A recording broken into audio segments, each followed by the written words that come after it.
ఇంద్రకీలాద్రి అమ్మవారి ఆలయంలో భవానీ దీక్ష విరమణలు ఘనంగా ప్రారంభమయ్యాయి. 4 హోమగుండాలను వెలిగించి అగ్ని ప్రతిష్టాపన చేశారు. ప్రత్యేక కౌంటర్లలో ఇరుముడులను సమర్పిస్తున్నారు. మరింత సమాచారం మా ప్రతినిధి లీలా అందిస్తారు. లీలా, ఇంద్రకీలాద్రి అమ్మవారి ఆలయంలో ఎంతో ప్రతిష్టాత్మకంగా భవానీ దీక్ష విరమణ కార్యక్రమాలని అంగరంగ వైభవంగా ప్రారంభించారు. అయితే భవానీ భక్తులు సమర్పించేందుకు 4 హోమగుండాలని అగ్ని ప్రతిష్టాపన చేసి భవానీ దీక్ష విరమణ కార్యక్రమాన్ని ప్రారంభించారు. అయితే మనతో ఆలయ ఈవో అలాగే చైర్మన్ కూడా మనతో ఉన్నారు. సార్ చెప్పండి, వచ్చేటటువంటి భక్తులు లక్షల సంఖ్యలో ఆలయానికి వస్తారు. వచ్చే భక్తులకు ఎలాంటి సౌకర్యాలు కల్పించారు, ఎన్ని హోమగుండాలను ఏర్పాటు చేశారు, కేశఖండనశాలకు సంబంధించి ఎలాంటి ఏర్పాట్లు చేశారు, ఓవరాల్ గా భక్తులు వచ్చే వాళ్ళకి ఎలాంటి సౌకర్యాలు కల్పిస్తున్నారు? శ్రీ మాత్రే నమః. యా దేవి సర్వభూతేషు శక్తి రూపేణ సంస్థిత నమస్తస్యై నమస్తస్యై నమో నమః.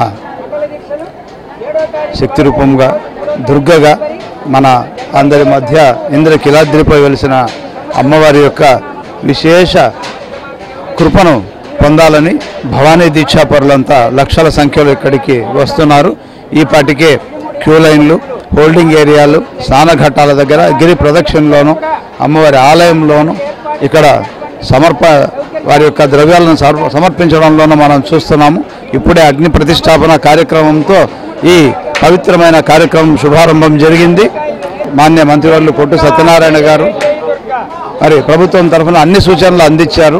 నిన్న కూడా కలెక్టర్ గారు మరియు స్థానిక ఎమ్మెల్యే వెల్లంపల్లి శ్రీనివాస్ గారు కూడా తమ యొక్క సూచనలను సలహాలను అందజేస్తూ గిరి ప్రదక్షిణలో ఎలాంటి సౌకర్యాలు కల్పించాలనే దానిపైన సూచనలు చేసి ఉన్నారు. భవానీ దీక్షాపరులు దర్శనానికి ప్రాముఖ్యత ఇస్తూ గిరి ప్రదక్షిణ చేసి విశేషంగా అలసిపోయి వస్తున్నారు. వాళ్లకు మన సత్రాలలో సౌకర్యం కల్పిస్తున్నాము. విశ్రాంతి కోరే వాళ్లకు ఇక్కడ మన మహామంటపంలో కూడా వాళ్ళకు విశ్రాంతి తీసుకోవడానికి అవకాశం కల్పిస్తున్నాము. కానీ దీక్ష విరమణ సందర్భంగా వస్తున్నటువంటి భక్తులు ముఖ్యంగా గిరి ప్రదక్షిణ దర్శనానంతరం ముందుకు కొనసాగుతున్నారు. వాళ్ళు తర్వాత కేశఖండనశాలకు వెళ్ళి కేశాలు సమర్పించుకొని ముందుకు వెళ్ళే కార్యక్రమం కనిపిస్తోంది. కాబట్టి వాళ్ళకు కావలసినటువంటి అన్నప్రసాదము అలాగే లడ్డూలు విశేషంగా ఈ పాటికి 7 లక్షల లడ్డూలు సిద్ధంగా ఉన్నాయి. వాళ్ళు ఎంత కోరితే అంత ఇవ్వడానికి దేవస్థానం ఏర్పాటు చేసింది. గిరి ప్రదక్షిణ కూడా తాగునీటి సౌకర్యము, మధ్యలో అల్పాహారాలు కోరిన విధంగా తయారు చేశాము.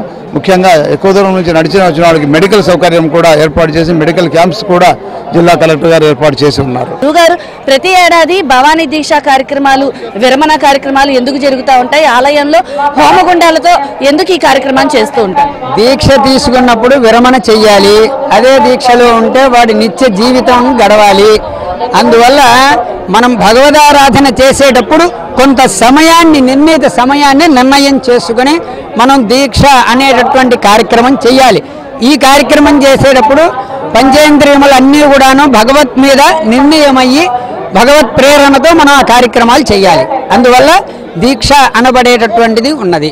ఆ దీక్ష పరిసమాప్తి అవ్వాలి అంటే మనం అంత్య సమయాలు అంటే చివరి రోజులు దీక్షలో ఏ చివరి రోజులైతే ఉన్నాయో ఆ రోజుల్లో ఒక దీక్షాపూర్వంగా మనం ఒక అగ్నిహోత్రం పెట్టుకుని అగ్నిముఖ వై దేవాహ అని వేదం చెప్తుంది. అగ్నిముఖంగా దేవతని ఆరాధిస్తే తక్షణం ఆ యొక్క దేవత అనుగ్రహం కలుగుతుంది అని చెప్పి మనకి వేదాలు చెప్తున్నాయి.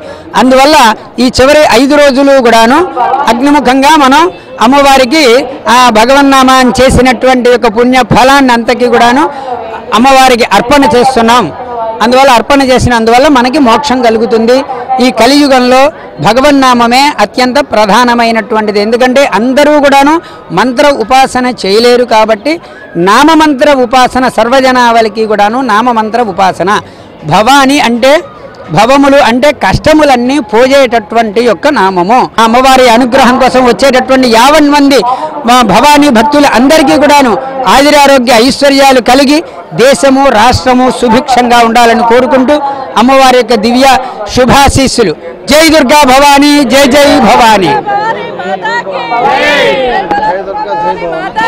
చూశారు కదా, భక్తులందరూ కూడా జయ దుర్గా జయ జయ దుర్గా అన్న నామస్మరణతో ఇంద్రకీలాద్రి అంతా మారుమోగుతుంది.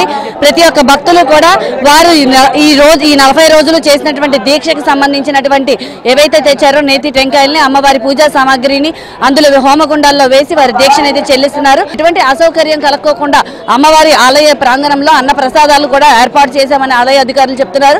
వచ్చేటటువంటి భక్తులు ఫ్లోటింగ్ ఎక్కువగా ఉంటుంది కాబట్టి ఆ 100 రూపాయలు, 300 రూపాయలు, 500 రూపాయల టికెట్లను ఏర్పాటు చేసి అమ్మవారి బంగారు వాకిలి వరకు కూడా పంపించే విధంగా కూడా పూర్తి స్థాయిలో ఏర్పాట్లు చేశామని ఆలయ అధికారులు చెప్తున్నారు. కెమెరా పర్సన్ వెంకటేశ్వరరావుతో లీలా, ఏబిఎన్ ఆంధ్రజ్యోతి.